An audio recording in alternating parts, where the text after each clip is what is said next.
ஹே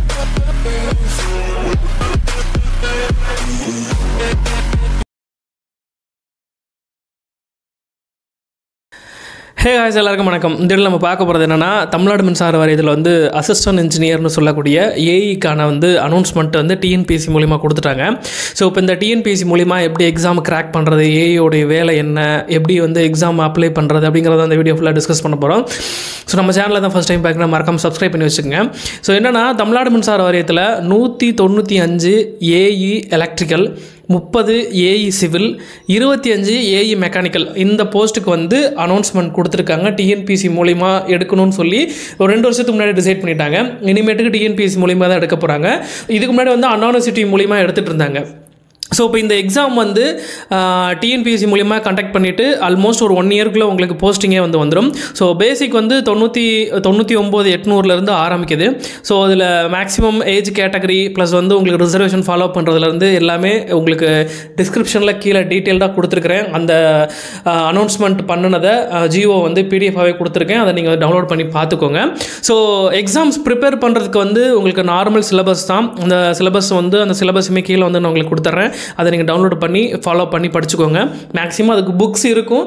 அந்த புக்ஸை ரெஃபர் பண்ணிங்கனாவே போதும். அப்படி இல்லைனாவே நீங்கள் இன்ஜினியரிங் என்ன படிச்சிருக்கீங்களோ, ரெஸ்பெக்டட் மெக்கானிக்கல் இன்ஜினியரோ இல்லை வந்து சிவில் இன்ஜினியரோ எலக்ட்ரிக்கல் இன்ஜினியரோ ரெஸ்பெக்டட் என்ன இன்ஜினியரிங் படிச்சிருக்கீங்களோ அதுக்கான டாக்குமெண்ட்ஸ் மட்டுமே புக்ஸ் மட்டுமே நீங்கள் ரெஃபர் பண்ணி படித்தாலுமே போதுமானது. ஸோ ஏஇயோட வேலை என்ன செக்ஷனில் ஒரு அலுவலகத்துக்கு வந்துட்டீங்க. ஒரு இதில் வந்து நிறைய விஷயங்கள் இருக்குது. ஃபஸ்ட்டு வந்து நான் டீப்பாக அதை நான் சொல்லிடுறேன்.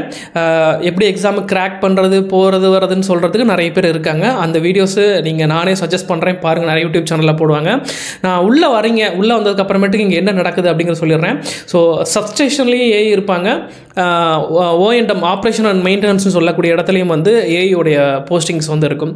ஸோ சப்ஸ்டேஷனை பொறுத்த மட்டும் சப்ளை நமக்கு வந்து மேட்டூர் தெர்மல் பவர் ஸ்டேஷன் மாதிரி நிறைய பவர் ஸ்டேஷனில் வந்து சப்ளை ஜென்ரேட் பண்ணி நமக்கு ஒரு எஸ்எஸ் மூலிமா நமக்கு வந்து சப்ளை வந்து பிரித்து டிஸ்ட்ரிபியூட் பண்ணி கொடுப்போம்.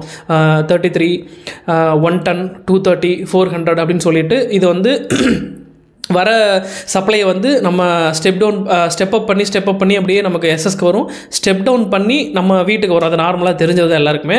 ஸோ அதில் வந்து எஸ்எஸ்சில் இருக்கிற ஏஇயோடைய பங்கு இதுதான். ஓஎன்டத்தில் இருக்கிற ஏஇயோட பங்கு என்னென்னா, அந்த மின்சாரத்தை வந்து விநியோகம் பண்ணி மக்களுக்கு வந்து மின்சாரத்தை கொடுக்கறது. உதாரணத்துக்கு இப்போ நம்ம ஒரு புது மின்சாரம், வீட்டு மின் இணைப்போ இல்லை கமர்ஷியல் மின் இணைப்போ இந்த மாதிரி மின்சாரம் வேணும்னு நமக்கு போகணும் அப்படின்னா அந்த அலுவலகத்தை அழுவும் போது அங்கே முதன்மையானவர் யாராக இருப்பார்னா ஏஇ இருப்பாங்க. ஸோ அவங்க மூலிமா நம்ம மின்சாரம் வாங்கிக்க போகிறோம். ஸோ இது மட்டும்தான் ஏஇயோட வேலையா அப்படின்னு பார்த்தீங்கன்னா, அது ஏஇ வந்து ஒரு பெரிய கடல், நிறைய விஷயங்கள் இருக்குது. பேசிக்காக இதை தெரிஞ்சுக்கணும். இதன் மட்டும் நீங்கள் தெரிஞ்சுக்கிட்டா போதும்.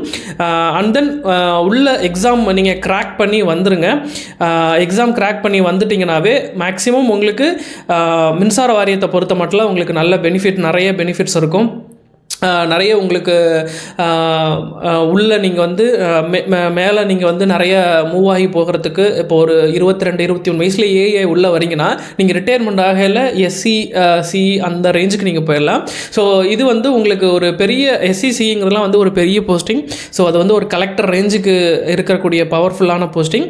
ஸோ நிறைய யங்ஸ்டர்ஸ் வந்து இந்நேரம் ப்ரிப்பேர் பண்ணிட்டு இருப்பீங்க. இது ஜஸ்ட் உங்களுக்கு ஒரு மோட்டிவேஷனலாக இருக்கும். அடிஷ்னலாக உங்களுக்கு வேறு எதுவும் சந்தேகம் அப்படின்னா கீழே மறக்காம கமெண்ட் பாக்ஸில் கமெண்ட் பண்ணுங்கள். என்னுடைய இன்ஸ்டாகிராம் ப்ளஸ் வந்து ட்விட்டர் ஐடியும் கொடுத்துருக்கேன். அதில் உங்களுக்கு பர்சனலாக ஏதாவது சந்தேகம், டவுட்ஸு இல்லை ரெஃபரன்ஸ் ஏதாவது வேணும்னாலும் கீழே மறக்காமல் அதை ஃபாலோ பண்ணிக்கோங்க. ஃபாலோ பண்ணிவிட்டு அதில் நீங்கள் டவுட்ஸ் ஏதாவது கேட்கலாம். ஸோ இந்த விஷயத்தை பகிர்ந்துக்கணும்னு நினச்சேன். நோட்டிஃபிகேஷன் கீழே கொடுக்குறேன். மற்றது மாதிரி நான் வந்து இவ்வளோ வேக்கண்ட் இருக்குது இது நான் அதெல்லாம் சொல்லலை. இந்த விஷயம் இதை கிராக் பண்ணுங்கள், உள்ளே வாங்க, என்ஜாய் பண்ணுங்கள் மீன்ஸ் ஒரு போஸ்டிங்கில் வர்றது அப்படிங்கிறது வந்து ஒரு அதிகாரத்துக்கு வர்றது அப்படிங்கிறது வந்து பெரிய விஷயம் என்னை தேதியில். அதை நீங்கள் வந்து அந்த அதிகாரத்தை நீங்கள் வந்து பார்த்தீங்கன்னா தான் அது தெரியும். அது என்னென்னா, நீங்கள் நிறைய பேருக்கு உதவி செய்யும் பொழுது நீங்கள் உங்களோட வேலையை தான் செய்கிறீங்க. ஆனால் நிறைய பேருக்கு அது வந்து இப்போ உதாரணத்துக்கு சொல்கிறேன், ஒரு 10 வருஷமாக 20 வருஷமாக ஒரு வீட்டுக்கு வந்து மின் இணைப்பே கொடுக்க முடியல.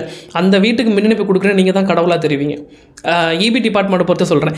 ஒவ்வொரு டிபார்ட்மெண்ட்லேயும் அது மாதிரி இருக்குது. ஸோ நல்ல ஒரு சேவை மனப்பான்மையோடு இருக்கிறவங்க, சர்வீஸ் பண்ணணும்னு நினைக்கிறவங்க, இபிக்கு வரணும்னு நினைக்கிறாங்க. இபியில் இருக்க பெற்றோர்களுக்கு, அதாவது இபியில் வேலை செய்கிற பெற்றோர்கள் தங்களுடைய பிள்ளைகளை இபியில் வேலை செய்ய வைக்கணும்னு நினைப்பாங்க நிறைய பேர். ஏன்னா இப்படி ஒரு சர்வீஸ் ஓரியன்டாக இருக்குங்கிறதுனால. ஸோ ட்ரை பண்ணி வாங்க. எல்லாத்துக்கும் பெஸ்ட் ஆஃப் லக். வேறு ஏதாவது சந்தேகம் இருந்துச்சுன்னா கீழே மறக்காமல் கமெண்ட் பாக்ஸில் கமெண்ட் பண்ணுங்கள். இன்னொரு புதிய வீடியோவில் சந்திப்போம். இன்னும் வருங்காலங்களில் வர வீடியோக்களில் வந்து மின்வாரியம் சம்மந்தம் மட்டும் இருக்காது, என்னுடைய பர்சனல் லைஃப் சம்மந்தப்பட்டதோ எல்லாமே கலந்து தான் வரப்போகுது. ஸோ என்னுடைய புது அத்தியாயம் கூட சொல்லலாம். ஸோ நன்றி நண்பர்கள், இன்னொரு வீடியோவில் பார்ப்போம். நிறைய கற்போம், நிறைய பேசுவோம். தேங்க்யூ.